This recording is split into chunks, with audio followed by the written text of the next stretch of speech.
Hai, ketemu lagi bareng gua Haryanto Chung. Nah, kali ini gua akan bahas basic dan mindset ngiklan di Google Ads yang baru.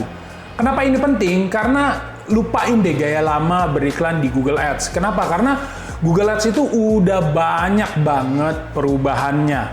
Nah, di sini gua ada siapin satu strategi di mana strategi ini akan bantu solve problem kalian dari klik yang banyak di dashboard yang sebenarnya itu terjadi kesalahan. Nah, kesalahannya di mana? Karena teman-teman ngasih pasang hal yang menurut Google itu nggak penting. Dan yang paling krusial adalah kalian semua masang trackingnya salah. Dan ini ngasih data ke machine learning-nya juga jadi salah. Dan artinya, ya sebenarnya jadi makin ngaco. Oke, nah di sini gue ada framework-nya dan gue akan bahas framework-nya dan nanti gue akan masuk ke dashboard-nya. Biar teman-teman semua yang nonton ini makin ngerti kesalahannya di mana dan gimana cara memperbaikinya. Itu yang paling penting. Oke? Sekarang tanpa berbasa-basi lagi kita masuk ke materinya. Nah, di sini di depan teman-teman ada yang namanya framework terbaru dari GACF. Framework ini gue udah siapin buat teman-teman. Tujuannya apa? Tujuannya balik lagi ke bagaimana teman-teman mengerti basic dasar untuk teman-teman beriklan. Gue percaya dengan memperbaiki ini aja, campaign teman-teman akan jauh lebih pintar dan akan jauh lebih tajam di kemudian harinya. Oke, tanpa berbasa-basi lagi, kita bahas fundamental Google Ads terbaru di 2026 ini. Oke, nah, sebenarnya teman-teman, balik lagi, tujuan dari kita beriklan, bagaimana kita bisa menerapkan hal-hal yang sifatnya strategik, berubah menjadi teknikal. Begitu juga sebaliknya, sebagai marketer, kita harus bisa merubah hal-hal teknikal menjadi hal-hal yang sifatnya strategik. Dua ini tidak bisa dipisahkan. Jadi teman-teman harus pilih bagaimana strategi yang teman-teman pilih bisa berubah bentuk jadi hal-hal teknikal di dashboard. Ya, begitu juga hal-hal yang sifatnya teknikal bisa berubah bentuk menjadi hal-hal yang sifatnya strategis. Ya, dua hal ini tidak bisa dipisahkan, teman-teman. Oke, nah. Strateginya yang terbaru adalah bagaimana kita bisa memasang tracking offline conversion ini. Ada 6 cara yang kita harus bisa rubah bentuk dari teknikal ke strategi. Pertama, teman-teman, ini adalah journey di mana teman-teman beriklan ya. Pertama, user ngeklik iklan teman-teman. Nah, lalu masuk ke dalam website dan biasanya ya mayoritas advertiser di Indonesia masuknya ke form atau ke lead WA ini. Nah, di sini yang terjadi teman-teman. Kalau pakai gaya lama, teman-teman anggap ini jadi sebuah konversi. Ya, jadi sebuah konversi. Kalau ini yang terjadi, maka Google Ads kehilangan data. Data apa? Data real closing. Karena apa? Karena ini pindah alam nih, teman-teman. Ini semua kita iklankan di Google Ads, ya. Begitu dia masuk ke WA, dia berubah, ya. Google tidak bisa lagi men-tracking. Itu yang terjadi masalahnya. Nah, untuk solve problem ini, Google harus diberi data yang benar. Yaitu data apa? Data closing yang terjadi di tim CS-nya teman-teman nih, ya. Dari situ, Google akan belajar bagaimana mencari audiens yang benar-benar closing di luar platformnya Google itu sendiri, ya. Nah, yang kita harus upload teman-teman di sini lihat adalah Google Click ID. Nah, Google Click ID ini dari setiap audiens itu berbeda-beda. Dari setiap akun berbeda-beda, dia berubah bentuk. Visitor yang awalnya ngeklik ini akan mendapat Google Click ID dan Google Click ID ini yang harus dikirim ke machine learning-nya Google di sini ya. Dan dari situ dia akan belajar audiens-audiens seperti apa yang terjadi closing. Oke, nah, yang teman-teman harus perbaiki adalah seperti ini, teman-teman. Di GACF, saya membuat 2 jenis konversi. Yang pertama adalah makro konversi dan mikro konversi. Nah, teman-teman harus ngerti di sini. Apapun yang terjadi Nah, teman-teman tujuannya adalah ini ya teman-teman ketika beriklan. Mau konsultasi atau beli barang, itu tujuannya. Tapi yang terjadi hari ini kalau teman-teman pasang tracking adalah seperti ini ya. Dia baca landing page, lihat harga, nonton video gitu ya, stay dalam website, lalu dia klik tombol WA, lalu atau klik tombol telepon atau isi form.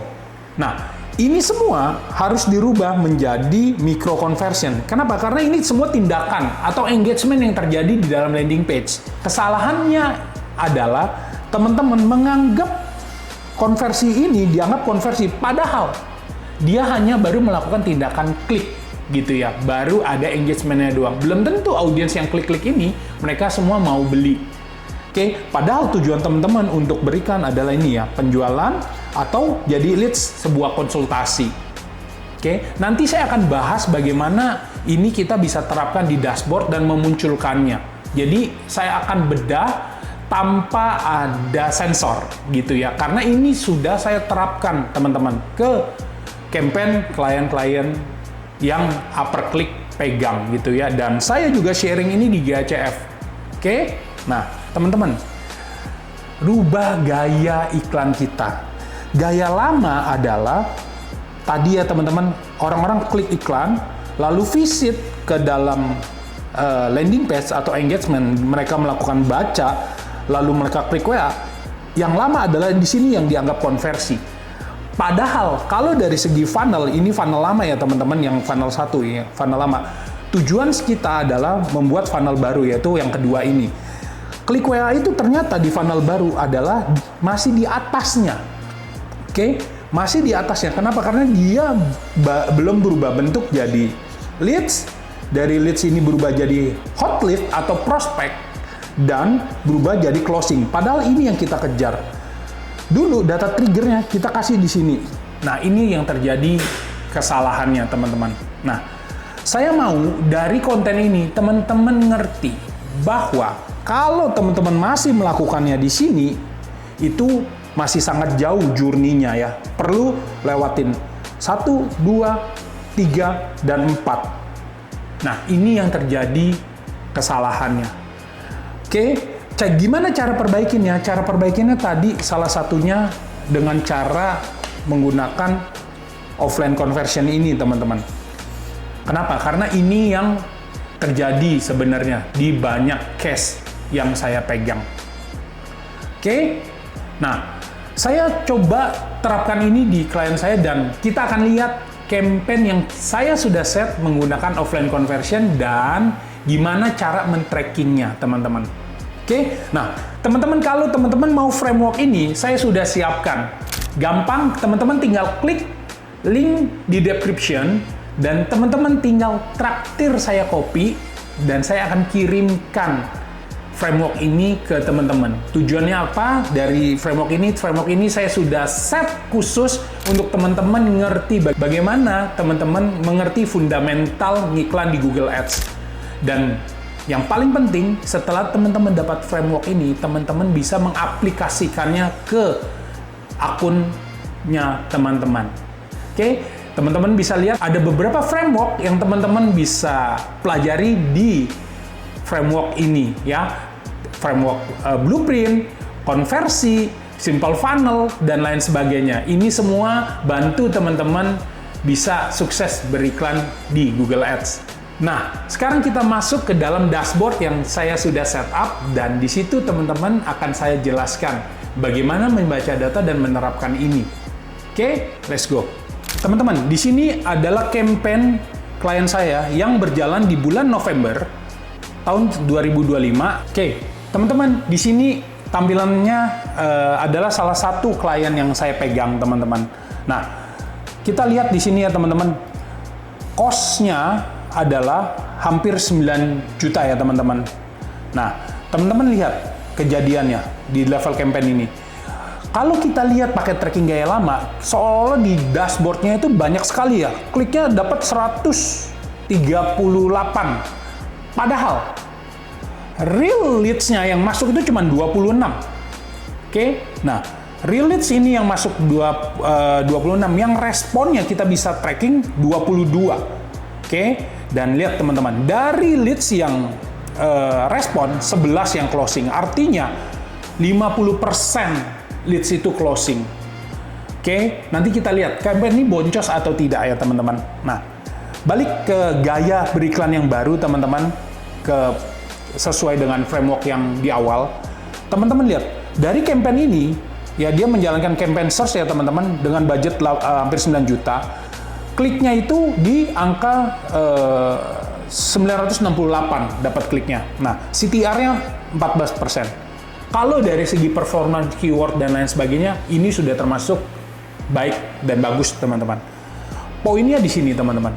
Hasil dari iklan itu bukan cuman klik, yaitu engagement di dalam landing page. Nah, engagement itu yang saya sebut dengan micro conversion, teman-teman.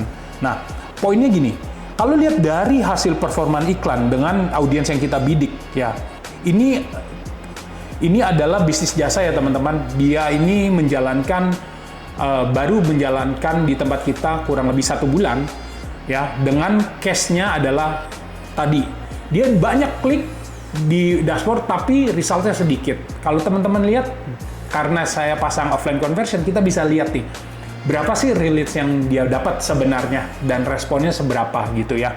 Sebenarnya data itu yang penting.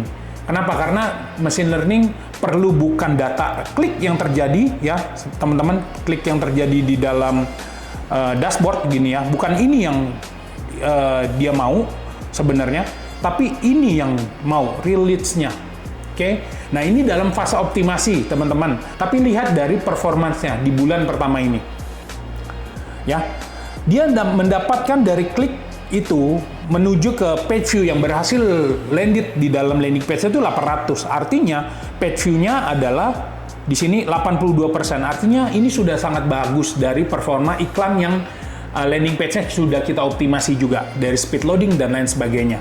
Nah, berikut dari 800 yang berhasil, yang membaca dari 0 sampai 30% itu adalah 661 audience. Ini unique user ya teman-teman. Nah, 82% membaca sampai dengan 30%. Dan turun ke scroll deep 50% itu totalnya di 557. Artinya apa? Engagement-nya itu bagus sekali.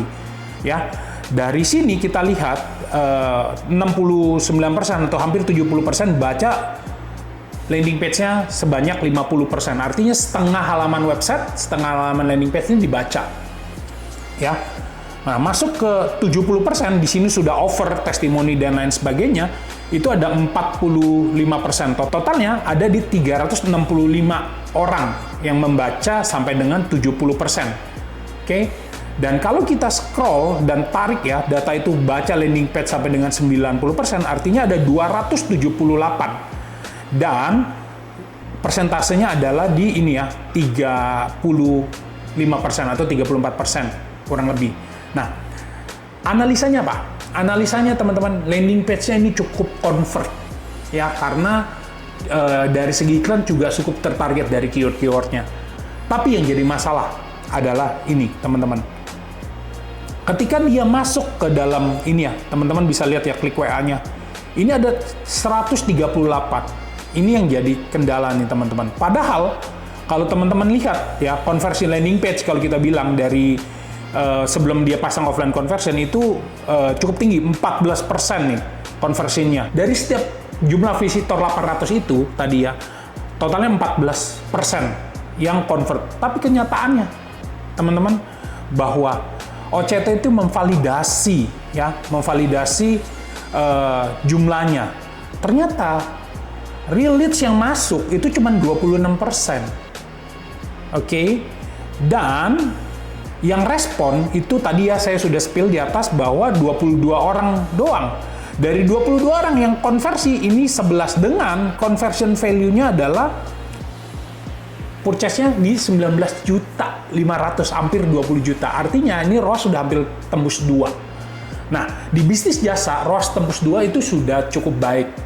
Ya teman-teman, jadi yang teman-teman harus ngerti adalah OCT ini memfilter, memvalidasi, sambil kita optimasi apa yang kita bisa perbaiki untuk tujuannya adalah real leads di OCT ini naik, ya. Yang bisa dioptimasi pertama dari segi offer, dari segi testimoni mungkin, dari di dalam landing page-nya itu sendiri, ya. Nah, dari data ini teman-teman bisa lihat bahwa campaign ini sudah berjalan dengan baik. Di bulan pertama saja dia sudah bisa mendapatkan ROAS-nya hampir 2 ya, dengan budget iklan 8 jutaan, dia mendapat purchase value di angka 19.500.000 ya. Nah, dengan memperbaiki trackingnya aja teman-teman, kita sudah bisa men-solve problem.